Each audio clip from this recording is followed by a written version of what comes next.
श्री हरिनाम संकीर्तनम की जय। राजाधिराज राम राजा सरकार की जय। भक्तराज हनुमान जी महाराज की जय। महाप्रभु जगन्नाथ बलदेव सुभद्रा सुदर्शन देव की जय। दाई गौर प्रेमानंदे। ओम ज्ञानतिमिरान्धस्य ज्ञानाञ्जनशलाकया चक्षुरुन्मीलितं येन तस्मै श्रीगुरवे नमः। नमो विष्णुपदाय कृष्णपृष्ठाय भूतले श्रीमते भक्तिवेदांत स्वामिन्निति नामिने। नमस्ते सारस्वती देवे गौरवाणी प्रचारिणे निर्विशेष शून्यवादी पाश्चात्य देशतारिणे। श्री चैतन्य मनोभीष्टं स्थापितं येन भूतले स्वयं रूपः कदा मह्यं ददाति स्वपदान्तिकम्। हे कृष्ण करुणा सिंधु दीनबंधु जगत्पते गोपेश गोपिका कांत श्री राधा कांत नमोस्तुते। तप्त कांचन गौरांगी श्री राधे वृंदावनेश्वरी वृषभानुसुते देवी प्रणमामि हरिप्रिये। वाञ्छाकल्पतरुभ्यश्च कृपा सिन्धुभ्य एव च पतितानां पावनेभ्यो वैष्णवेभ्यो नमो नमः। नमो महावदान्याय कृष्णप्रेमप्रदायते कृष्णाय कृष्णचैतन्यनाम्ने गौरत्विषे नमो नमः। जय श्री कृष्ण चैतन्य प्रभो नित्यानंद श्री अद्वैत गदाधर श्रीवासादि श्री गौर भक्तवृंद। हरे कृष्णा कृष्णा कृष्णा हरे हरे हरे राम राम राम हरे हरे। आप मेरे पीछे पीछे दोहराइए। ओम नमो भगवते वासुदेवाय। ओम नमो भगवते वासुदेवाय। ओम नमो भगवते वासुदेवाय। ओम नमो भगवते वासुदेवाय। ओम नमो भगवते वासुदेवाय। ओम नमो भगवते वासुदेवाय। मनोजवं मारुततुल्यवेगं जितेन्द्रियं बुद्धिमतां वरिष्ठं वातात्मजं वानरादिमुख्यं श्रीरामदूतं शिरसा नमामि। यत्र यत्र रघुनाथकीर्तनं तत्र तत्र कृतमस्तकाञ्जलिं बाष्पवारि परिपूर्णलोचनं नमत मारुतिं राक्षसन्तकम्। ओम नमः परमहंसास्वादितचरणकमल चिन्मकरन्दाय भक्तजनमानसनिवासाय श्रीरामचन्द्राय रामाय रामभद्राय रामचन्द्राय वेधसे रघुनाथाय नाथाय श्रीसीताय पतये नमः। जनकसुता जगजननी जानकी अतिशय प्रिय श्री करुणा निधान की। जासु जुगपद कमल मनावो जासु कृपा ते निर्मल मति पाऊं।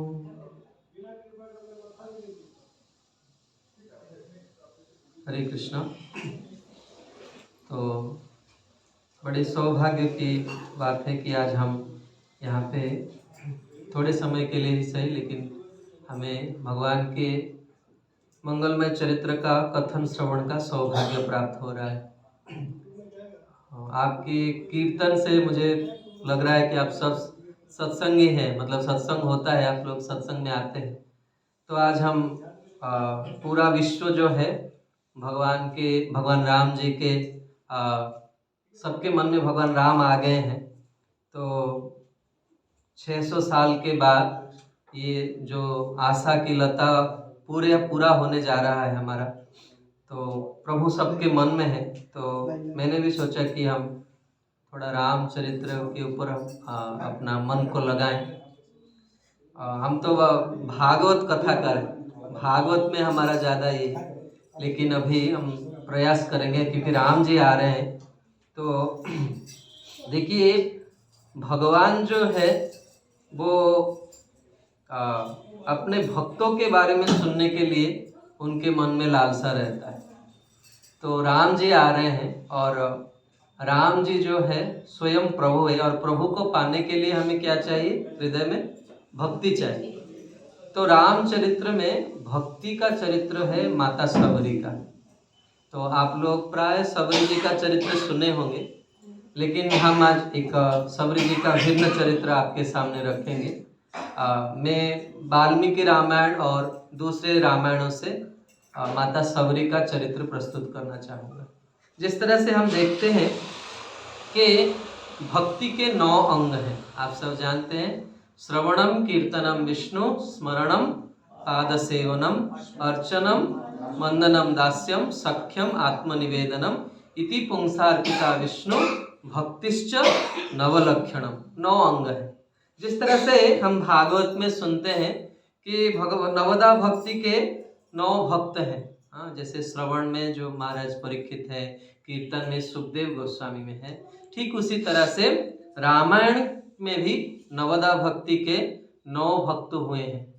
जिस तरह से श्रवण में हनुमान जी हैं, कीर्तन में महर्षि वाल्मीकि हैं, ठीक उसी तरह से अर्चन में माता सबरी है। तो आइए हम सबरी जी के मंगलमय चरित्र में हम प्रवेश करें। देखिए, आजकल के दुनिया में सबसे जो मेन प्रॉब्लम है, हमारा विश्वास किसी के ऊपर नहीं है। सबसे हम देखें, हम इकट्ठे तो रहते हैं, लेकिन हमारा एक दूसरे के ऊपर भरोसा नहीं है। अगर मैं ज़्यादा समय नहीं लूँगा आपको, सिर्फ 20-30 मिनट, क्योंकि हमको पता है कि आजकल जो है हम ज़्यादा कॉन्सेंट्रेट नहीं कर पाते।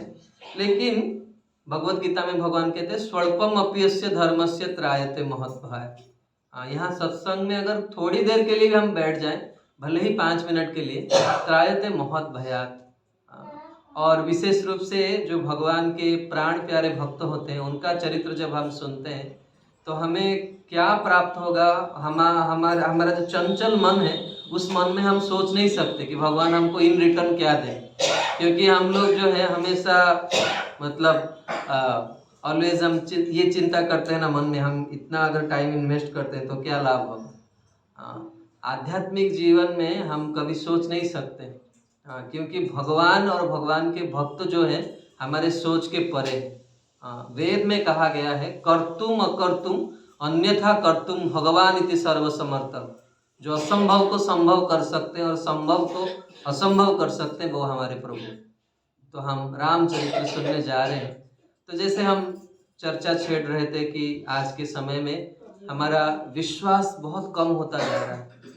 यहाँ तक कि जो सबसे मजबूत संबंध है, पति पत्नी का संबंध, उसमें भी हमारा भरोसा नहीं है। तो ठीक उसी तरह से भगवान के जो भक्त होते हैं, वो अपने चरित्र के माध्यम से दिखाते हैं कि भगवान कैसे अद्भुत है। जैसे भगवान राम जी के लीला में भगवान के एक प्रमुख भक्त हैं जिनका नाम है सुग्रीव। और सुग्रीव जब पहले आए थे, जैसे कभी कभी लोग पूछते हैं ना, महाराज जी, प्रभु जी, हम कैसे भक्त बने, भक्ति शुरू कैसे हो। तो इसका सरल उत्तर है, किसी भी माध्यम से हम भगवान से जुड़ जाना चाहिए। भगवान का फोटो देख के, भगवान का कीर्तन सुन के, कोई साधु को देख के, एक बार देखने मात्र से ही उसी दिन से हमारा क्या होता है, भक्ति शुरू हो जाता है। भले ही हम उसको महसूस ना कर पाए, अनुभव ना कर पाए, लेकिन शुरू उस दिन से हो जाता है। लेकिन जब शुरुआत होता है, भक्ति की शुरुआत होता है, लेकिन हमारे हृदय में बहुत सारे जो है दुर्गुण भी रहता है।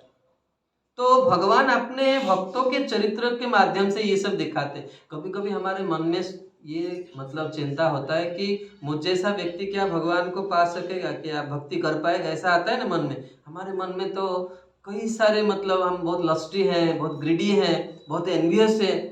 इन सब चीज़ को लेके क्या हम भगवान का भक्ति कर पाएंगे, हम सत्संग में बैठ पाएंगे। तो भगवान दिखाते हैं अपने भक्तों के चरित्र के माध्यम। ऐसा व्यक्ति भी मुझे पा सकता है।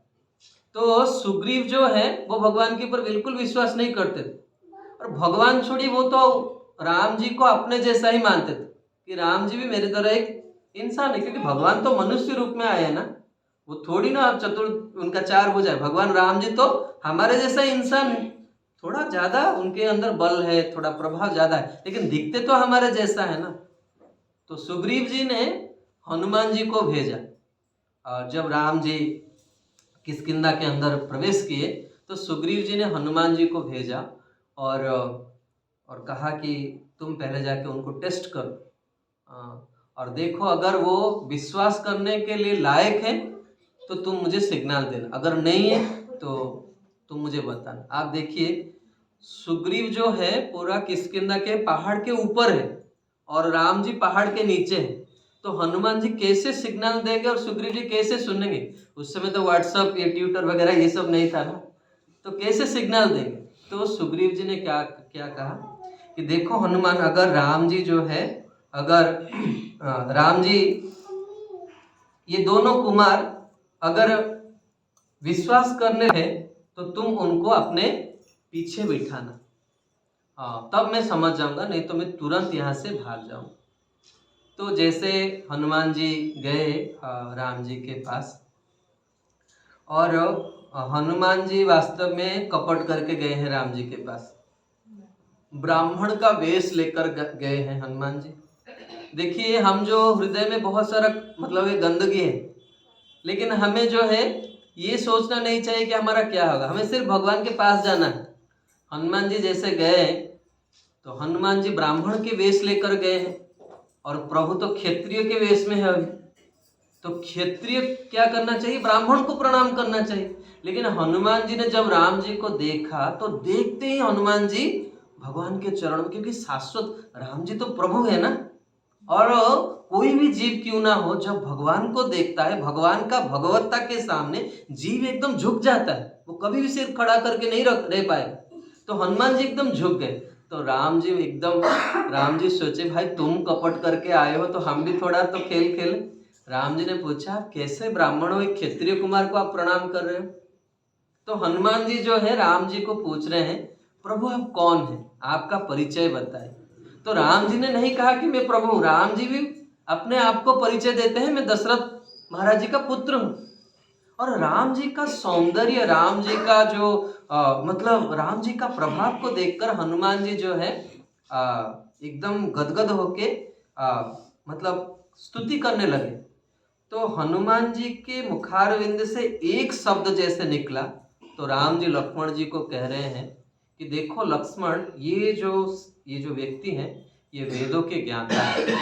एक शब्द हनुमान जी के मुख से, इसीलिए कहा जाता है कोई विद्वान या मूर्ख कैसे पता चलेगा? जब वो मुंह खोलेगा। तो हनुमान जी के शब्द से राम जी एकदम उनको पता चल गया। तो हनुमान जी राम जी ने कहा कि भाई आप तो एकदम भिक्षुक के वेश में हो, ब्राह्मण मतलब एकदम आए हो, लेकिन इतने गले में हीरे का हार डाले हो, भिक्षावृत्ति करे हो, गले में हीरा डाल के आए। क्योंकि आप सब जानते हैं हनुमान चालीसा का तो आप लोग पाठ करते होंगे, जब इंद्र ने हनुमान जी के ऊपर वज्र चलाया था तो सारे भगवान वायुदेव क्या किए, सारे ब्रह्मांड के वायु को अपने अंदर समा लिए। तो एकदम सब लोग देखते हैं ना, कोरोना के समय में क्या हुआ, तो सभी देवता लोग प्रकट होकर हनुमान जी को वर दिए थे। तो सबसे पहले ब्रह्मा जी आए थे और ब्रह्मा जी ने हनुमान जी को एक हीरा का हार दिया था और कहा था, वत्स मेरे सिवा और तुम्हारे सिवा इस हार को कोई नहीं देख पाएगा इस पूरे संसार में, और हम दोनों के सिवा जो इस हार को देख देख पाएगा वो तुम्हारा प्रभु होगा और तुम उसके नित्य दास हो। और राम जी ने तो देख लिया, तो तुरंत हनुमान जी क्या किया, अपने स्वरूप में आ गए और भगवान को स्तुति करने लगे और कंधे में बिठाया। तो मेरे कहने का मतलब ये है कि आजकल जो है हमारा विश्वास नहीं है। कभी कभी हम आगे तो कहते प्रभु प्रणाम, प्रभु आप बहुत अच्छे हैं, पीछे सोचते कम वक्त कब मरेगा। तो होता है ना, ये तो सच्चाई है ना। देखिए, हम जगत को छुपा सकते हैं लेकिन आध्यात्म में हम छुपा नहीं सकते हैं, क्योंकि आध्यात्म में तो आपका पता चल जाएगा ना। हम तो एकदम ब्लैंक पेपर है और साधु जो है वो जेरोक्स मशीन है, अंदर जाएंगे तो पूरा प्रिंट आउट निकलेगा और बीच में क्या है वो तो निकल जाएगा, छुपाएंगे कितने तरफ।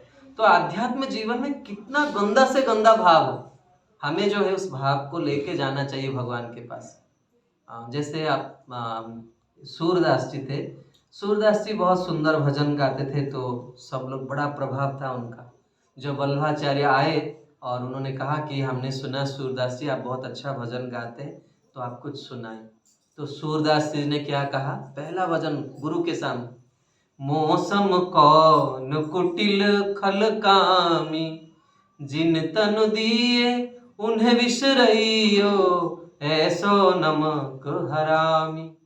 तो वल्लभाचार्य तो भगवान कृष्ण का गुणगान सुनने के लिए बैठे और उन्होंने कहा, सुर तुम ये क्या कह रहे हो, क्या गा रहे हो, कुछ भगवान के गुणगान करो।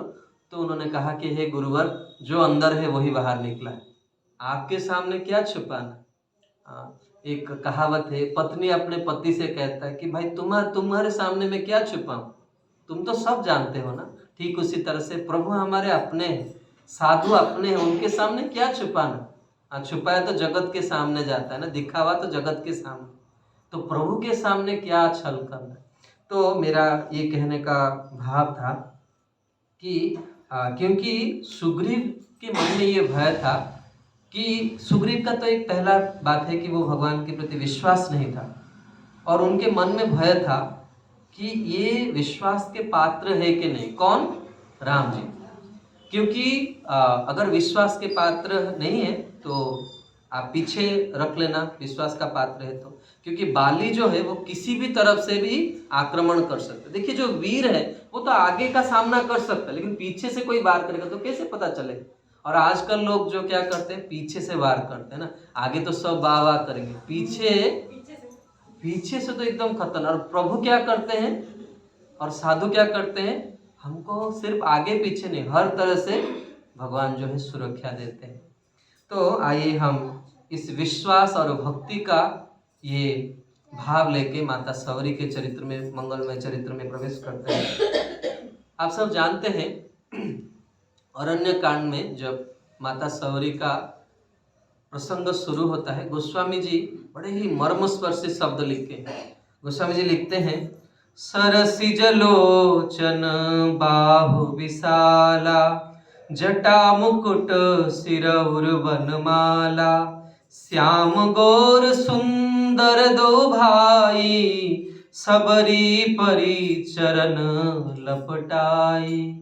सीताराम जय जय सीताराम, सीताराम जय जय सीताराम, सीताराम जय जय सीताराम, सीताराम जय जय सीताराम, सीताराम सीताराम सीताराम सीताराम, राजा राम राजा राम राजा राम राजा राम। देखिए इस जगत में हम जो फंस जाते हैं ना, उसका सबसे बड़ा कारण है सौंदर्य। रूप बहुत आकर्षण करता है ना, पुरुष को नारी का रूप आकर्षण करता है और नारी को पुरुष का रूप आकर्षण करता है। इसलिए प्रभु जब प्रकट होते हैं ना, तो मतलब सौंदर्य के निधि प्रकट हुए। मुझे एक हमेशा महाराष्ट्री का एक वाक्य याद आता है कि भगवान राम जी जब वन में जा रहे थे, तो वो तो राजपथ में नहीं जा रहे थे, वन के पथ पे जा रहे थे। तो लोग जो है आके देखते थे राम जी को, तो वो आपस में बात करते थे कि ब्रह्मा विधि जो है उसको भगवान ने सृजन की शक्ति दी है, और उसके पास सृजन करने का जितना शक्ति है सब ये लड़के के ऊपर खर्च कर दिया। इसके बाद विधि भी इससे सुंदर सृष्टि नहीं कर पाए। उनको पता नहीं कि विधि को सृष्टि करने वाला यही लड़का घूम रहा है नीचे। तो सब लोग आश्चर्य, इसके माता पिता कैसे भाई ऐसे बच्चे को वन में भेज दिया। भाई कोई साधु बना लेके थोड़ी ना, मतलब पिता माता का हृदय नहीं चाहता है, सब चाहते हैं कि उनका शादी हो, और ऐसे पुत्र को वो वन में भेजा है। तो राम जी जब सबरी के आश्रम में आ रहे हैं, देखिए गोस्वामी जी कैसे मर्मस्पर्शी शब्द लिखे हैं, सरसिज लोचन बाहु विशाला। भगवान का जो श्री विग्रह है, भगवान का जो शरीर है, उसमें सबसे सुंदर भगवान का नयन, कमल नयन है। भगवान का आकर्ण दीर्घ लोचन, बड़े बड़े नेत्र हैं। क्यों बड़े बड़े हैं? हमारा दुख भी बड़ा बड़ा है ना, बड़ा नेत्र नहीं। जगन्नाथ जी देखे ना, सिर्फ नेत्र है, क्योंकि हम बड़े दुखी हैं इस जगत में जीव, और वही प्रभु एक अकेला सुखी है, उनको देखेंगे तब सुखी होंगे। तो सरसिज लोचन, और भगवान क्यों सरसिज लोचन कह रहे हैं कि प्रभु बोल रहे हैं कि मातः हम पता है तुम कितना हमारा इंतजार किए हो, आज सब फल हम दे देंगे। इसीलिए भगवान का गोस्वामी जी भी जब वर्णन कर रहे हैं तो पहले नेत्रों का वर्णन कर रहे हैं। सरसिज लोचन बाहु विशाला, बड़े उदार है हमारे प्रभु, सबको ग्रहण कर लेंगे। कितना पतित से पतित व्यक्ति हो सबको अपना लेंगे, कोई भेदभाव नहीं करेंगे। जटा मुकुट सिर उर वनमाला, और प्रभु कह रहे हैं देखो माता तुम भी वन में रह रहे हो, तुम भी सन्यासी और हम भी सन्यासी हैं, अभी जटाजूट बना के आए और हम अपने हैं। भगवान हमेशा कोशिश ये करते हैं भक्तों को वो अपना मानते, इसीलिए आध्यात्मिक जीवन जो है वो बहुत सरल है। हम जो कभी कभी लोग सोचते हैं भाई पूजा करना पड़ेगा, मतलब बहुत मुश्किल, बहुत क्रिटिकल समझ लेते हैं भक्ति को। जैसे आध्यात्मिक जीवन क्या है, आध्यात्मिक जीवन हम एक शब्द कहते हैं स्वाभाविक। जैसे हम भोजन करते हैं, ब्रश करते हैं, उसके लिए क्या परमिशन सीखना पड़ता है क्या किसी से? तो स्वाभाविक है ना, हर रोज वही करते हैं। तो प्रभु अपने हैं, अपने को अपना मतलब हम भूल गए। जैसे कोई बच्चा है, उसका एक्सीडेंट हो गया है, वो गुम हो गया माता पिता से और हम उसका मदद करना चाहते हैं, तो सबसे पहले क्या क्या क्या कार्य करना चाहिए? कोई उस बच्चे को अगर मदद करना चाहता है तो उसका सबसे पहला मदद क्या होना चाहिए आपके हिसाब से? हाँ, उसके माता पिता के पास उसको पहुंचाना चाहिए। ठीक उसी तरह से हम अनेक जन्म से भगवान को भूल गए, इसीलिए साधु जो होते हैं वो पोस्टमैन की तरह आते हैं। वो सिर्फ उसका कुछ काम, आपके साथ उसका कोई मतलब लगाव नहीं है, वो सिर्फ इतना काम करने के लिए आए, एक पोस्टमैन की तरह। पोस्टमैन क्या करता है, अगर आप उसको कहें वो चिट्ठी दे के चला जाए, और ज़्यादा से ज़्यादा आप बोलेंगे तो चिट्ठी पढ़ देगा आपको, अगर पढ़ाई लिखाई नहीं आता तो पढ़ देगा। साधु सिर्फ वही करता है, वो आके कहता है भाई आप भगवान को भूल गए हो, जैसे ही अपनाओगे आपके जीवन में हम अपना क्या आनंद को पाए हैं, आप भी आनंद को पा सकते। सिंपल है, बहुत सरल है, उसके लिए कोई कॉम्प्लिकेटेड ऐसा नहीं ये लाना पड़ेगा, घी लाना पड़ेगा, अगरबत्ती लाना पड़ेगा, ये तो दिखावा है बाहर का, अभी हम सुनेंगे।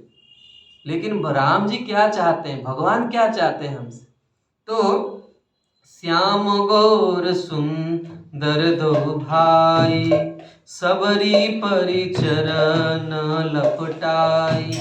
एक हमारे प्रभु जो राम है वो नवनीरद निंदित कांति वरम, प्रभु एकदम श्याम वर्ण के हैं, और हमारे जो छोटे सरकार है लक्ष्मण जी वो गौर वर्ण के हैं। दोनों एकदम आश्रम के अंदर प्रवेश करे, और जैसे ही सबरी ने देखा तो एकदम गिर गई सबरी, और प्रेम मगन मुख बचन नावा, पुनि पुनि पद सर जसिर नावा, सादर जल लई चरण पखारे, पुनि सुंदर आसन बैठारे।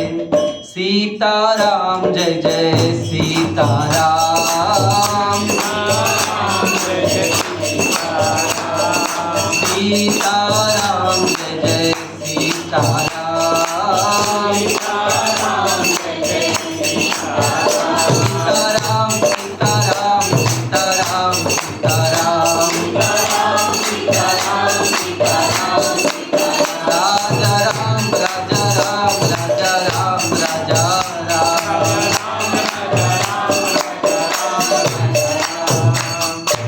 जैसे ही माता सबरी ने प्रभु को देखा, राम जी को देखा, प्रेम मगन मुख वचन न आवा।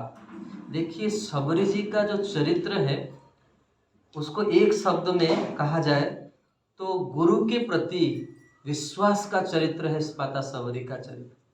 आज जो है हम लोग के पास विश्वास नहीं है, कोई भी संबंध देख लीजिए। हम आपको एक कथा सुनाएं, काशी के एक बहुत बड़ा विद्वान है, कुछ ही साल पहले, तो वो दिग्विजय करने निकला, और दिग्विजय करके वो अपने गुरु के पास आया, जिनकी कृपा से वो 2 अक्षर पढ़ा था, और गुरु भी पता लग गया था, इतना बड़ा मतलब सफलता उसको मिल रहा है। तो वो गुरु के पास आकर प्रणाम किया, तो गुरु बड़े प्रसन्न हुए, कहे कि वत्स्य हम तुम्हारे ऊपर बहुत प्रसन्न है, तुमने इतना सफलता प्राप्त किया। तो वो नालायक क्या कह रहा है कि गुरुजी आपको छोड़कर पूरे भारत में मैं सबको परास्त करके आया। तो गुरुजी ने कहा बहुत अच्छा है। गुरु भी कितने विनम्र है।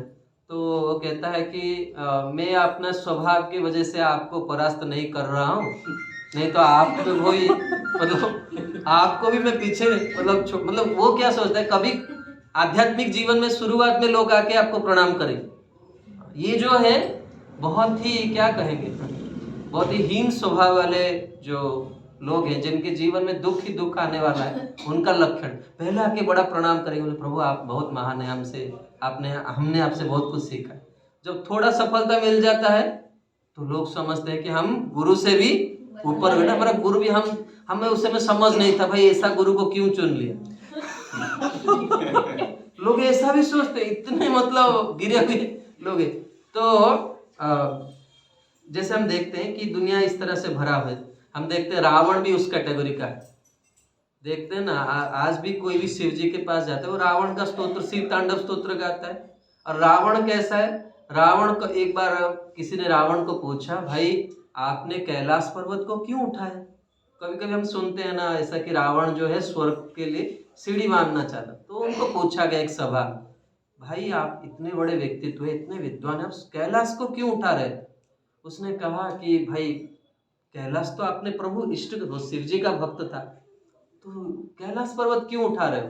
तो उसने कहा कि मैं बहुत बिजी इंसान हूँ और मैं चाहता था कि शिव जी को मैंने बोला कि आप थोड़ा मेरे घर में आइए और मैं आपका पूजा करूँ और आप स्वीकार कीजिए। मतलब मैं नहीं जा सकता, शिव जी आए। और उसने ब्रह्मा जी को कहा कि आप वेद में बड़े विद्वान हैं, आप कृपया मेरे को आके घर में पढ़ाइए। आज ऐसा जो थर्ड क्लास का सिस्टम शुरू हो रहा है, हम गुरु के पास नहीं जाएंगे, हम गुरु को घर में बुलाएंगे और पढ़ाई करेंगे। तो ये जो स्थिति है आज का समय है। तो लेकिन सबरी जो है बड़े ही उनका हृदय जो था भक्ति से सरावर था। और पहले जब राम जी को उन्होंने देखा, प्रेम मगन मुख वचन ना, अभी क्या करेंगे, क्या कहेंगे भगवान को, वो सोच नहीं पा रहे थे। उनके मन में, आप थोड़ा आगे आ जाइए, जो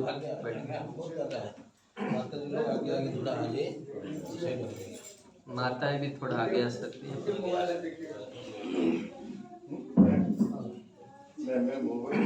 तो सबसे पहले माता सबरी ने क्या किया, भगवान को बार बार प्रणाम किया। हमारे जीवन में भक्तों यही हमें करना चाहिए, क्योंकि अभी जो है हम जिस हालात में हमारा है मानसिक स्थिति, हम दूसरा कोई चीज़ नहीं कर पाएंगे। सबसे पहले हम जब आध्यात्म में आते हैं, मंदिर में जाना चाहिए, तो प्रभु को प्रणाम करना चाहिए।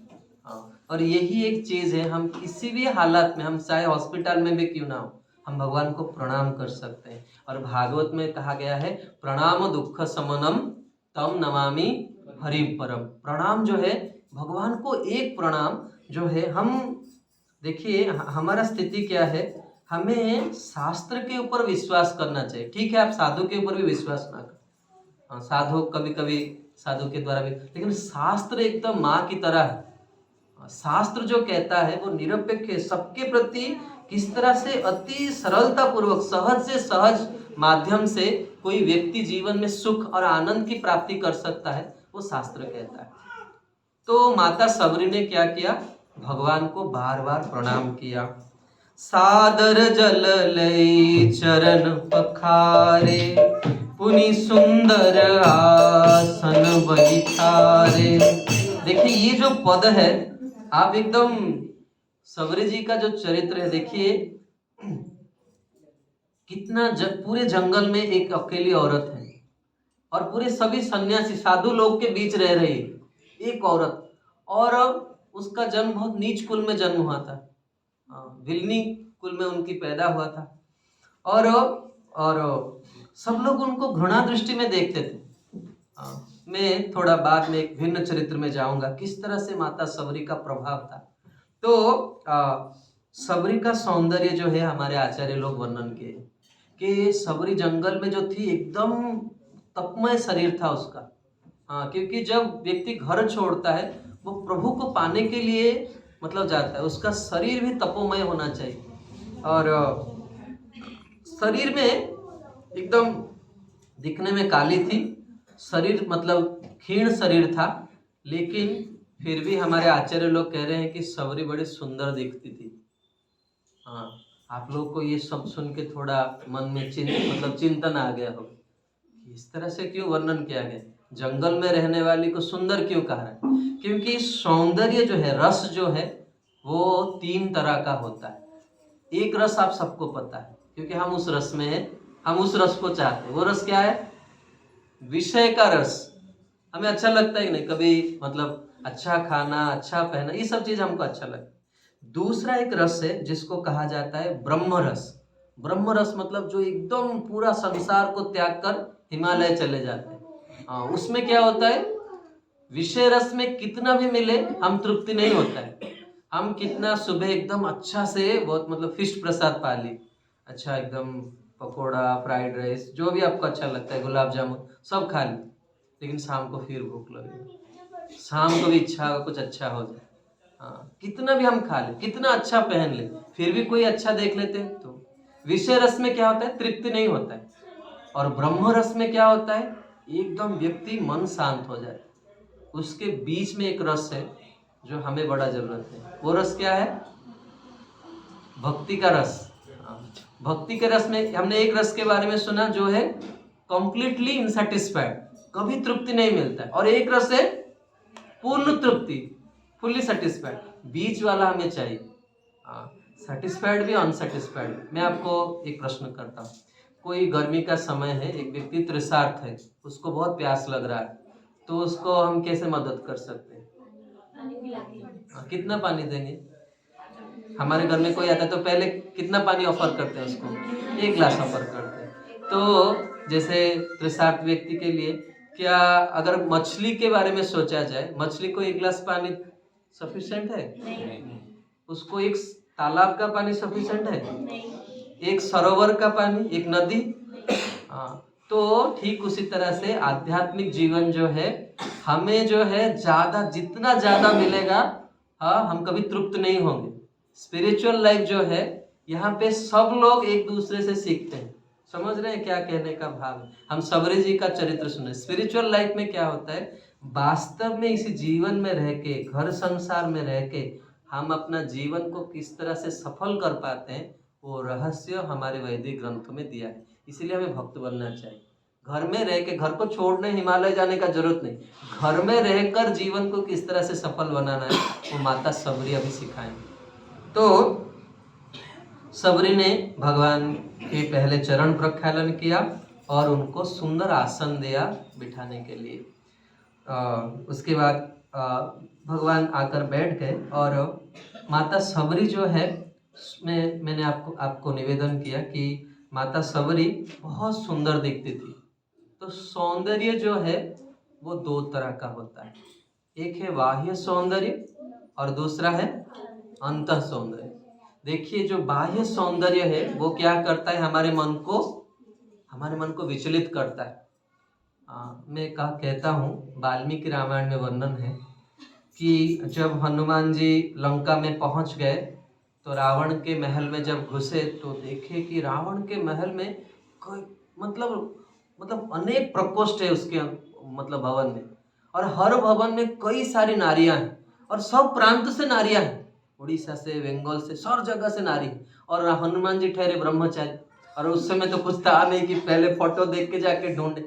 तो हनुमान जी सबको देख रहे हैं, और हर महल में सब अलग अलग उत्पटांग काम कर रहे हैं। कहीं पे वो नाच गान हो रहा है, कहीं पे शराब पी रहे, कहीं पे मतलब गान, मतलब कहीं पे ड्रामा हो रहा है। तो हनुमान जी देखकर अंत में एक बड़ा प्रकोष्ठ में घुस गए, और वहां एकदम हाथी दांत के एक सुंदर सा पलंग है, और सफेद मतलब चद्दर है, उसके ऊपर एक बहुत सुंदर नारी सोई हुई। तो हनुमान जी देखकर एकदम खुश हो गए, मैं सीता जी को पा गया। और एकदम बंदर जब खुश हो जाता है वो क्या करते हैं? वो उछलने लगते, नाचने लगते हैं, अपने पूंछ को मतलब पकड़े, एकदम पूरा उन्माद में आ गया हनुमान जी। तो ठीक उसी तरह से जब हम ये भौतिक जगत के सौंदर्य को देखते हैं ना, हमारा हालत ऐसा होता है। और जो बाह्य सौंदर्य, हमें एक कहावत आता, मतलब मुझे ऐसे तो कहना नहीं चाहिए, हमारे एक मित्र थे, तो उनके पिताजी कहते थे कि मैं बहू लाऊंगा तो वो एकदम मिल्की व्हाइट होना चाहिए, नहीं तो बहू नहीं बनाऊंगा, मतलब थोड़ा सा रंग ये है तो बहू नहीं बना। और मिल्की व्हाइट बहू आई, 3 महीने के अंदर पूरा एकदम घर को एकदम तमाशा बना के रख दिया। हाँ, तो मेरा कहने का भाव भक्तों है, किसी को निंदा या स्तुति करने का हम भाव नहीं रखते हैं। कहने का भाव है, एक है बाह्य सौंदर्य जो हमारे मन को आकृष्ट करता है, और दूसरा है अंतःकरण सौंदर्य। तो हनुमान जी ने जब सीता देवी के सामने गए, हाँ, तो उन्होंने पूरा एकदम शांत हो गए, और उन्होंने क्या किया, पहले सीता देवी को प्रणाम किया। जनक सुता जग जननी जानकी, अतिशय प्रिय श्री करुणा निधान, जासु जुगपद कमल मनावो, जासु कृपा ते निर्मल मति पाओ। जब श्री की कृपा होता है तो एकदम मति शुद्ध हो जाता है। जब वास्तविक सौंदर्य को हम देखते हैं ना, तो हमारा मन शुद्ध हो जाता है। इसलिए हम भक्त लोग भी सौंदर्य के उपासक है, लेकिन हम अंतकरण का शुद्धि हम चाहते हैं। तो सबरी का क्या था, उनका अंतकरण जो था सुंदर था। क्यों सुंदर था, वो राम के भक्ति में सरोवर थे। तो उन्होंने क्या किया, राम जी को बिठाया और सुंदर सुंदर फल लाके भगवान को अर्पण किया। तो जैसे सबरी राम जी को देखी, तो जैसे ही राम जी को पहले देखा, मैं भूल गया कहने के लिए, तो सबरी ने क्या कहा कि जैसे ही मतलब दृष्टि पड़ी राम जी के ऊपर, सबरी ने कहा कि आज ये प्रमाण हो गया कि भगवान के प्राण प्यारे भक्त जो कहते वो हमेशा सत्य होता है। क्योंकि मतंग ऋषि ने कहा था कि राम जी आपके पास आएंगे, और सबरी ने जब राम जी को देखा तो उनका क्या हुआ, गुरु का याद आया। तो आप देखेंगे, आप हनुमान चालीसा पढ़ते हैं, पहला पद क्या है, आप सब गाइए। तो हनुमान जी का स्तुति हो रहा है ना, यहाँ पे श्री गुरु चरण सरोज क्यों लिखा गया। हाँ, गुरु के बिना हम कभी प्रभु को नहीं पा सकते, इसलिए साधु के बिना हम कभी अपना मन को प्रभु के पास लगा नहीं पाते। और सबरी जी का चरित्र ये सिखाता है कि हमें अपने मन को, हमारा मन कितना भी विचलित करे, हमें अपने मन को साधु के चरणों कमलों में हमें सुदृढ़ विश्वास रखना चाहिए। तो भगवान को देख के उनको गुरु की याद आई, और जब राम जी को बिठाया और सुंदर फल जो है उन्होंने निवेदन किया भगवान को, और सुंदर पुष्पमाला लाके राम और लक्ष्मण, श्याम गौर सुंदर दो भाई, प्रभु को दोनों फूल माला पहनाया और सुंदर सुंदर फल लाके दी। तो लक्ष्मण जी पीछे बैठे थे, और लक्ष्मण जी देखे कि सबरी जी जहाँ पे रहती थी वो एकदम क्लीन है, पूरा एक भी जो है वहाँ पे मतलब कहीं पे भी मैला नहीं है। जैसे एकदम ऐसे आजकल होता है ना, कोई गेस्ट आते या कभी कभी जब मतलब कोई लड़का जाता है लड़की देखने के लिए, तो एकदम लड़की के घर वाले पूरा एकदम साफ कर देते हैं घर को, भले ही कितना गंदा मैला हो, पूरा एकदम साफ हो जाता है। तो लक्ष्मण जी पहले देखे घर एकदम साफ हुआ है, जैसे सबरी जी को पता है कि प्रभु आने वाले, लेकिन सबरी जी को तो बिल्कुल पता नहीं, लेकिन घर जो है, इसीलिए भक्ति का प्रथम लक्षण क्या है, प्रभुपाद जी कहते हैं cleanliness is next to godliness. हमें हमेशा स्वच्छ रहना चाहिए, इसीलिए हम अच्छे से नहाना चाहिए एकदम। जब मन पवित्र होगा ना, सत्वगुण में रहेगा, तब प्रभु के पास मन लगेगा। अगर हम हफ्ते भर नहीं नहाते या सर्दी में नहीं नहाते तो हमारा मन नहीं लगेगा भगवान के पास। तो सब लक्ष्मण जी देख रहे हैं एकदम, जो सबरी जी जहाँ पे रहते हैं वो पूरा क्लीन है। और दूसरा, जैसे ही लक्ष्मण जी ने फल को ग्रहण किया राम जी के बाद, तो लक्ष्मण जी एकदम आश्चर्य हो गए। वाल्मीकि में ये नहीं लिखा है, कभी कभी लोग कहते हैं कि सबरी ने झूठा फल खिलाया, तो ऐसा वाल्मीकि ही नहीं लिखते हैं। क्योंकि भगवान जो है राज राजेश्वर है, ऐसा थोड़ी ना आप अपने मंदिर में झूठा लेके खिलाएंगे भगवान। लेकिन कभी कभी भाव में आकर भक्त लोग कहते हैं, लेकिन आचार्य लोग ऐसे नहीं लिखते। जैसे क्योंकि आप देखिए कितना ये युक्ति संगत कितना है।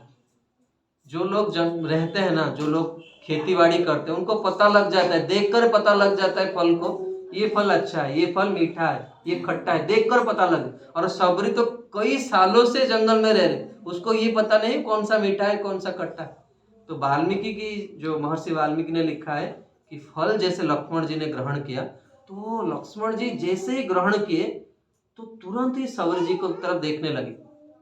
कि ये कितना मैसेज, क्योंकि लक्ष्मण जी कई सालों से 13 साल के बाद भगवान यहाँ सौर जी के पास आ रहे, और 13 साल तक लक्ष्मण जी राम जी के लिए फल चुनकर लाए हैं। तो लक्ष्मण जी को पता है, और लक्ष्मण जी ने सोचा कि इतना मीठा फल कैसे सौर जी लाए हैं, कहाँ से इतना अच्छा फल संग्रह किए, और फूल माला को भी देखे, इतना सुंदर वनमाला कैसे बनाए।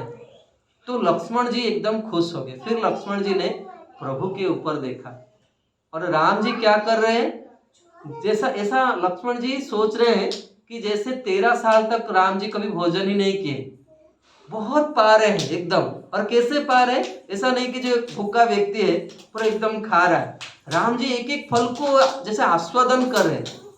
जैसे हम व्याकुल है ना भगवान को देने के लिए, हम लोग क्या कैसे भोग लगाते हैं, जैसे हम लोग घर में जो डीटीज रखते हैं, जैसे क्या एक शब्द कहा जाता है, फूड प्यूरिफायर। ठाकुर जी हमने आपके सामने रख लिया, आप थोड़ा शुद्ध कर ले फिर हम खाएं।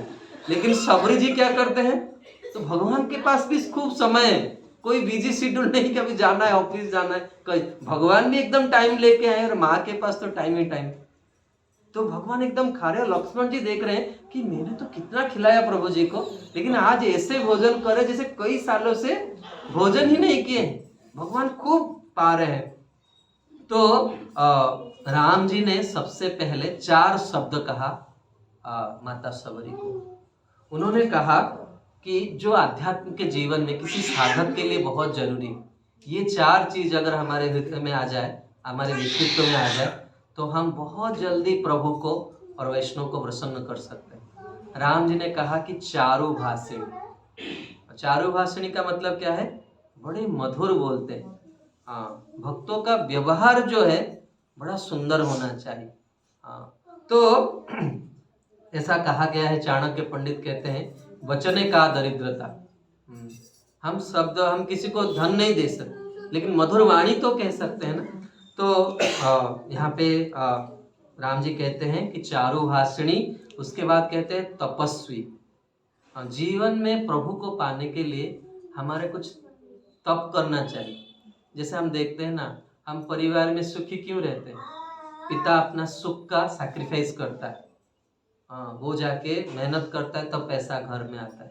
माँ जो है घर में मेहनत करते बच्चों के लिए, गर्मी के दिन में उसको भी गर्मी लग रहा है, फिर भी वो आग के पास बैठकर सबके लिए पकाती है। जब हम सैक्रिफाइस करते हैं तब हमें जीवन में आनंद मिलता है। तो जिसके हृदय में तपस्या होगा, भगवान को पाने के लिए वो प्रभु को प्रसन्न कर सकता है। उसके बाद राम जी कह रहे हैं कि आप सिद्ध हैं, और उसके बाद कह रहे हैं परिचारिणी। तो राम जी ने जैसे सबरी माता जो है उनको भोजन दे रही थी, तो राम जी ने पूछा कि माँ आप जो है आप अपने गुरु के बारे में थोड़ा बताइए।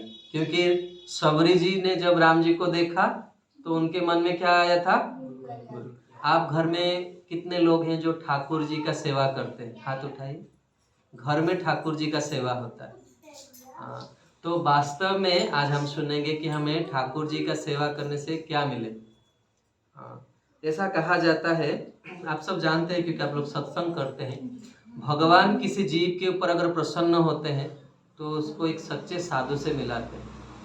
हाँ, और जब साधु मिल जाता है ना, तो हमारे जन्म जन्मांतर का जो दुख है वो मिट जाता है। जैसे हमने आपको पहले भी निवेदन किया कि हम अपने बुद्धि से, अपने जो जैसा व्यक्तित्व हमें प्राप्त हुआ है भगवत कृपा से, हम भगवान को और साधु को नहीं समझ पाएंगे, वो हमारे परे है।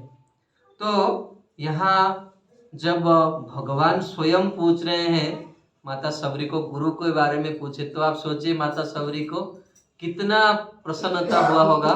तो उन्होंने कहा, व्यक्त किया कि मैं जो यहाँ पे ठहरा हूँ वो हमारे गुरु महाराज की कृपा से, मतंग ऋषि की कृपा से। और राम जी ने पूछा कि इस आश्रम में बड़ा सुगंध महक रहा है। आप मंदिर में जाएंगे तो मंदिर में क्या होता है, बहुत सारा खुशबू, अगरबत्ती का खुशबू आता है, कपूर का सुगंध आता है, फूल का सुगंध आता है, कई सारा सुगंध आता है। तो राम जी ने कहा कि इस आश्रम में बड़ा सुगंध आ रहा है। तो माता सबरी ने कहा कि प्रभु ये जो 2 पेड़ देख रहे हैं ना, ये पेड़ में उस पेड़ से सुगंध आ रहा है, और ये मेरा जो है पहला पथ प्रदर्शक गुरु है। हाँ, ये पेड़ मेरे गुरु हैं। देखिए आप अगर कभी आपका मन अगर स्वच्छ होगा, हम भारत भूमि ने भगवान ने हमको जन्म दिया है, और इस भूमि में प्रत्येक कण में इतना शक्ति है कि वो हमको भगवान को प्रदान कर सकता है। देखते हैं लोग पेड़ को पूजा करते हैं, क्यों पूजा करते हैं? कभी हमारे महाराज जी को कहा कि कल तो राम जी का मतलब प्राण प्रतिष्ठा होगा। क्या होगा? प्राण प्रतिष्ठा। मतलब वैसे तो ठाकुर जी तो पत्थर ही है ना, लेकिन उसके अंदर क्या होगा? भगवान को उनको आह्वान किया जाएगा कि प्रभु आप आइए, आइए हरिजू विराजिए। जैसे यहाँ पे भी ठाकुर जी बैठे हैं, भले ही हम नहीं देख पा रहे, लेकिन जो वास्तव में भक्त होता है वो पहले अपने प्रभु को बुलाता है, आइए हरिजू विराजिए, कथा सुनो इतिहास, तुम श्रोता भक्त माल के, हम पद रजदास। हे प्रभु राम जी, वास्तव में ये माँ सबरी का चरित्र आप ही आस्वादन कर सकते। हमारा मन अभी है, थोड़ा टाइम हो गया तो मन में आएगा, कैसे खत्म होगा तो जाएगी, लेकिन भगवान जो है अपने भक्तों का चरित्र जो है आनंद पूर्वक श्रवण करते हैं। तो सबरी माता कहती है कि ये पेड़ जो है मेरे गुरु हैं। क्यों? मैंने इस पेड़ के प्रति जब मेरा आकर्षण हुआ और मेरे गुरु महाराज को पूछा कि गुरुजी मुझे ये पेड़ बहुत अच्छा लगता है, तो ये कौन सा पेड़ है? तो मतंग ऋषि ने एक बहुत सुंदर चरित्र सुनाया जो हम सबको सुनना चाहिए। बड़ा प्रेरणादायक चरित्र है। मतंग ऋषि ने कहा कि एक बार गर्मी का जो समय था और मेरे कुछ शिष्य जंगल से लकड़ी ला रहे थे भगवान के लिए पकवान बनाने के लिए। तो उनका इतना मेहनत हो रहा था, उनके शरीर से पसीना जो है टपक रहा था, और ये कौन देख रहा है? मतंग ऋषि देख रहे। तो मतंग ऋषि ने आशीर्वाद दिया कि जहां जहां पे तुम्हारा पसीना गिरा है वहां सुगंध निकले, सुगंधी पेड़ उगे। तो हे प्रभु, जहां पे यहाँ पे पेड़ उग रहा है ना, तो वो क्या है? मेरे जो गुरु भाई हैं उनके मेहनत का ये तपस्या का फल है। तो हम भी जब मेहनत करते हैं ना प्रभुपाद जी के लिए, गुरु महाराज के लिए, तब क्या होता है? आप सोचिए भगवान कितने खुश होंगे। आप जो बुक डिस्ट्रीब्यूशन कर रहे हैं, आप सोचिए भगवान राम जी कितना खुश होते होंगे जब व्यक्ति मेहनत करता है भगवान को पाने के लिए। जैसे आप लोग यहाँ पर आकर बैठ गए, अभी आप बहुत आपका समय बहुत महत्व रखता है, आप बहुत उच्च पद में समाज में कुछ भी कर सकते, लेकिन आपने राम जी के लिए समय निकाला, तो भगवान इससे बहुत प्रसन्न होते हैं। तो माता सबरी ने जो है भगवान बड़े प्रसन्न हुए। तो मैं एक बात कहना चाहता हूँ कि सबरी जी का ये तो बड़ा सुंदर चरित्र आपने सुने, लेकिन कोई भी पथ में टिके रहना इतना आसान नहीं है। कभी कभी हम कहते हैं ना, devotional life is not a bed of flowers, उसमें बहुत सारे तीखेदार कांटे भी। हमेशा आपको प्रशंसा नहीं, कभी थप्पड़ लगे, कभी कहा जाएगा विधान प्रभा बहुत बदमाश है, तब आपको उस दिन कैसा लगा? अभी तो ताली बज रहा है। उसके लिए भी प्रस्तुत रहना चाहिए। तो माता सबरी ने जब पहली बार आकर मतंग ऋषि के चरणों में प्रणाम किया, तो मतंग ऋषि ने उनको जो है कृपा किया। लेकिन मतंग ऋषि जब सबरी जी को शिष्या के रूप में ग्रहण कर लिया, तो पूरा साधु समाज जो है उनके विरुद्ध में आ गया कि भाई ये कैसा व्यक्ति है, इसने इतने नीच कुल में जन्म होने वाली एक औरत को यहाँ आश्रम में लाकर रह रहे। भाई आश्रम में तो पुरुष लोग रहते हैं, आश्रम में जो लोग ब्रह्मचारी होते हैं, सन्यासी, वो रहते हैं। एक नारी को लाकर रख लिया और उसमें भी वो नीच कुल में जन्म हुआ है, तो इसको क्या करते हैं? बिरादरी से उन्होंने निकाल भी दिया। लेकिन मतंग ऋषि ने सबरी को कहा कि बेटी तुम धीरज मत हारना, और तुम जो है इतना याद रखना कि प्रभु तुमसे मिलने के लिए आए। तो जो भी कोई सबरी को देख लेता था, सबरी तो बड़ी सावधानी पूर्वक भजन करती, सब लोग उसको घृणा दृष्टि से देखते थे कितने साल तक, जब तक राम जी नहीं आए। लेकिन इस बीच क्या हुआ, जो कभी कभी लोग होते हैं ना, लोग ऐसा नहीं कि सब वाह करने वाले, और तुम्हारे पास आकर भी तुम्हारा जो है दोष निकालने वाले लोग रहते हैं। तो एक बार क्या हुआ, सबरी बड़े सुबेरे सुबेरे स्नान करके आ रही थी, और एक ऋषि जा रहे थे स्नान करने के लिए। जंगल में एक ही सरोवर था, बड़े सावधानी पूर्वक सबरी रहती थी। लेकिन अचानक क्या हुआ, सबरी की पैर से एक कंकड़ उठा और वो साधु को स्पर्श कर गया। तो एकदम पूरा वो साधु भड़क गया, एकदम बोला अरे नीच, हाँ वो मतंग पगला गया है जो तुम्हें शिष्य के रूप में ग्रहण किया, तुमने तो आज मेरा मतलब जात ही ले लिया। तो दोबारा क्या किया, उस साधु ने स्नान करने के लिए गए, और जैसे ही वो स्नान किए, माता सबरी के अपमान करने के कारण वो पूरा सरोवर जो है वो पानी एकदम गंदा हो गया और उसमें कीड़े पड़ गए, और पूरे जंगल में दूसरा पानी का कोई व्यवस्था नहीं। तो साधु लोग तो पानी के बिना मर जाएंगे, उनको भोजन ना मिलेगा वो चल जाएगा, लेकिन शाम होते होते नहाने के लिए 2 बाल्टी पानी चाहिए, नहीं तो मर जाएंगे साधु लोग वैसे ही। तो बड़े लोग परेशान हुए, और सब लोगों को पता है कि राम जी आएंगे। तो सब साधु लोग क्या कहे कि जब राम जी आएंगे वो हमारे पास आए या ना, तो सब में कंपटीशन रहता था। मैं इतना तपस्या कर रहा हूँ, राम जी सबसे पहले मेरे पास आए। मैं अन्न नहीं खाता हूँ, राम जी मेरे पास आएंगे। मैं फल खाता हूँ, मेरे पास प्रभु आएंगे। मैं दूध पीता हूँ, मेरे पास प्रभु आएंगे। लेकिन राम जी कहाँ पे आ रहे हैं, अभी हम सुन रहे हैं सबरी के पास। तो सब जैसे ही साधुओं में ये संवाद पहुंचा कि राम जी सबरी के पास आए, कुछ साधु कहने लगे भाई उसके अंदर कोई खोट है, वो भगवान नहीं हो सकता, इसके अंदर खोट है, इसीलिए पिता ने वन में भेज दिया। क्या कहा, भगवान के पास। वही साधु लोग दोष देखने लगे, और कुछ लोग आए तो पता नहीं आएंगे कि हमारे पास नहीं आएंगे, चलो मिल के आते हैं। तो सबरी के आश्रम में वो साधु लोग पहुंच गए, और उन्होंने कहा, राम जी ने सबका स्वागत किया। और तो साधुओं ने कहा कि प्रभु आप हमारे आश्रम में आए या ना आए, हम यहाँ बड़े, तो भगवान ने प्रश्न किया क्योंकि राजा हैं और सब प्रभु भी हैं, तो उन्होंने एक कुशल मंगल की जिज्ञासा की। तो सबने कहा कि हम बड़े कष्ट में हैं क्योंकि पानी की व्यवस्था नहीं है, आप आके थोड़ा अपना चरण स्पर्श करवा दीजिए तो जल जो है एकदम स्वच्छ हो जाए। तो भगवान ने कहा कि आप सब तपस्वी ब्राह्मण हैं, बड़े उच्च कुल के ब्राह्मण, सब लोग कहते हैं हम हमारा ये वेद है, हम ये कुल ब्राह्मण कुल में पैदा, और मैं ठहरा क्षत्रिय कुल में पैदा होने वाला व्यक्ति, जब आप जाके नहा लीजिए, आपके नहाने से क्या होगा, आप इतने तपस्वी हैं, तप बल जो है शुद्ध कर लेगा। लेकिन कोई भी व्यक्ति नहीं गया, क्यों, अगर जाने के बाद नहीं होगा तो एकदम मुंह दिखाने के काबिल नहीं रहे। तो उनमें से जो सबसे ज्यादा मतलब डिमांड कर रहा था कि मैं जो है एकदम हवा पी के रह रहा हूं, उसको भेजा गया कि भाई आप जाइए।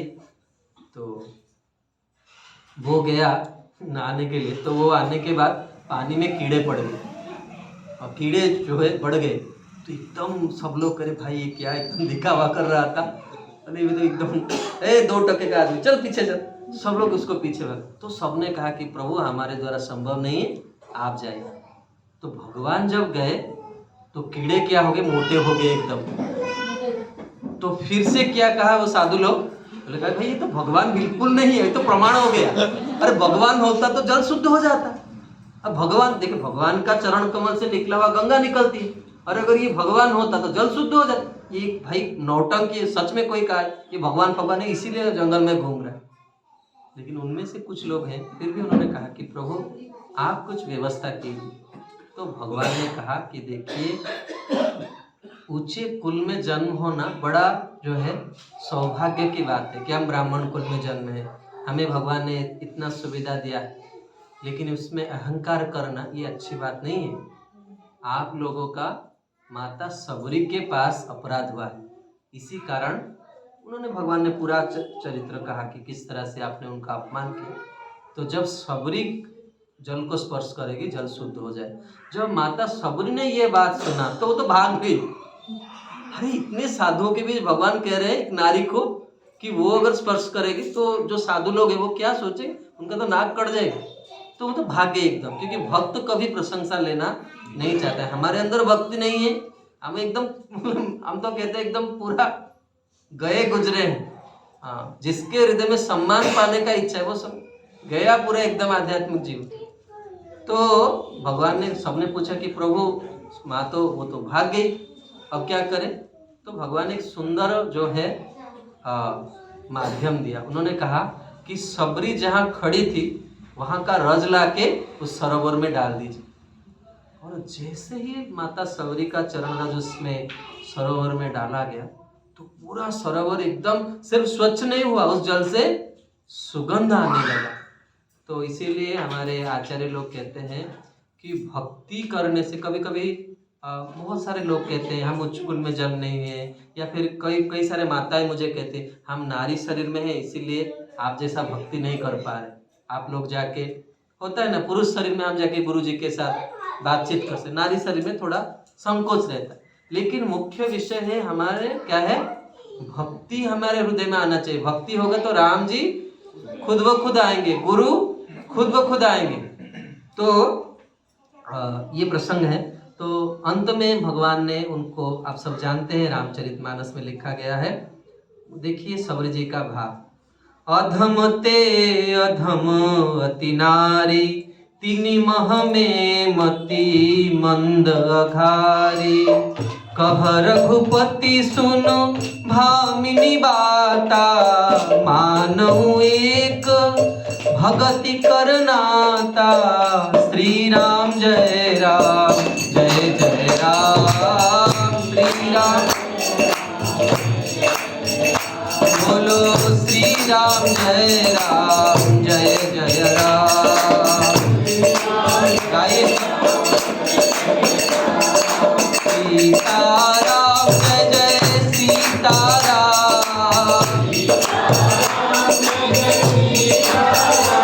रघुपति पावन सीताराम।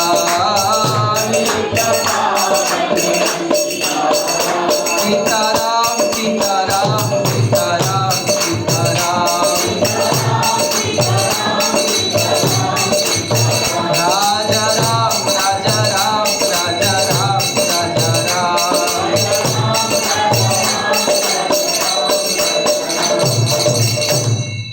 माता सबरी कह रही हैं अधम ते अधम अधम अति नारी। मैं जो हूँ इतने नीच कुल में जन्म हुआ हूँ कि प्रभु मैं आपके सामने व्यक्त नहीं कर पाता हूँ। और देखिए माता सबरी कह रहे हैं अति मंद अघारी, मेरा शरीर जो है पापमय है, बुद्धि भी बहुत मंद है। लेकिन हम थोड़ा बहुत अगर आके थोड़ा कुछ जब कर लेते तो हम सोचते हैं हम now I am senior duty, बहुत बड़े भक्त हो गए। तो कह रघुपति सुनु भामिनी बाता, हे माता आप मेरी बात सुनिए। जीवन में राम जी कह रहे हैं माता सबरी को, भक्ति जो है जीवन में क्या करता है, व्यक्ति को श्रेष्ठ पद में ले जाता है। अतः हम सबको क्या करना चाहिए, भगवान के चरणों में भक्ति करना चाहिए। और भक्ति मतलब हमने आपको कहा भक्ति हमारा स्वाभाविक होना चाहिए। जैसे आप कोई माँ को ये सिखाता है बच्चे को कैसा प्यार करना चाहिए, ये कहीं पे ट्रेनिंग नहीं, उसका स्वाभाविक है। उसी तरह से प्रभु हमारे हैं और हम उनके हैं।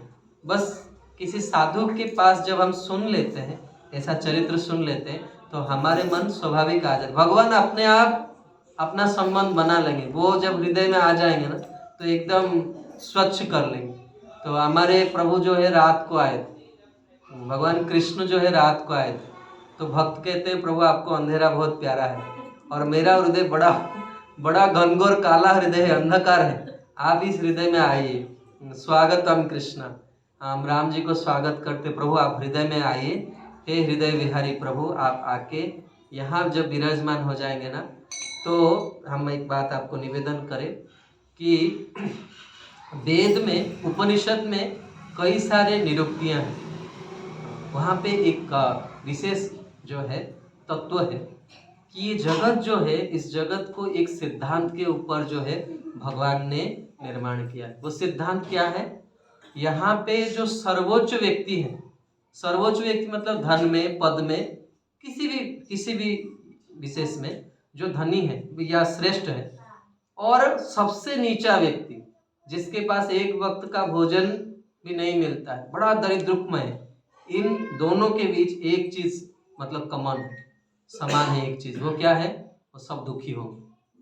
आपके पास करोड़ों रुपया होगा लेकिन आप जो खाना चाहते वो नहीं खा पाए, कभी कभी आप देखेंगे घर में सामान होगा, इच्छा भी होगा, लेकिन भोजन नहीं कर पाएंगे। ये जगत है। अतः हमें क्या प्रेरणा देते हैं, वैदिक शास्त्र में कहते हैं कि हमें प्रभु की शरण जाना चाहिए। और भगवान के शरण जाने से क्या होता है, हमें आनंद की प्राप्ति होती है, जिस आनंद को हम कई जन्मों से ढूंढ रहे हैं लेकिन उसकी पता नहीं, और पता है भी तो उसको पालन नहीं कर पाए। लेकिन आप सोचेंगे प्रभु जी आप एकदम आसान बात कर रहे, फिर समस्या कह रहे, तो निष्कर्ष क्या है, हम क्या करें? अभी हमें कुछ नहीं करना है। जो आप लोग कर रहे हैं ना, अगर वही करेंगे तो इसी जीवन को हम सफल कर पाए। दिन में कुछ समय अगर हम प्रभु के लिए निकालें, भगवान को दर्शन करें और साधु संग करें, तो इसी जीवन में ज़्यादा कुछ करने का आवश्यकता नहीं। प्रभुपाद जी हमेशा कहा करते थे, chant Hare Krishna and be happy. भगवान का नाम लीजिए और प्रसन्न रहिए। हरे कृष्णा कृष्ण कृष्ण हरे हरे, हरे राम राम राम हरे हरे। राजाधिराज राम राजा सरकार की जय। माता सबरी की जय। गौर प्रेमानंदे।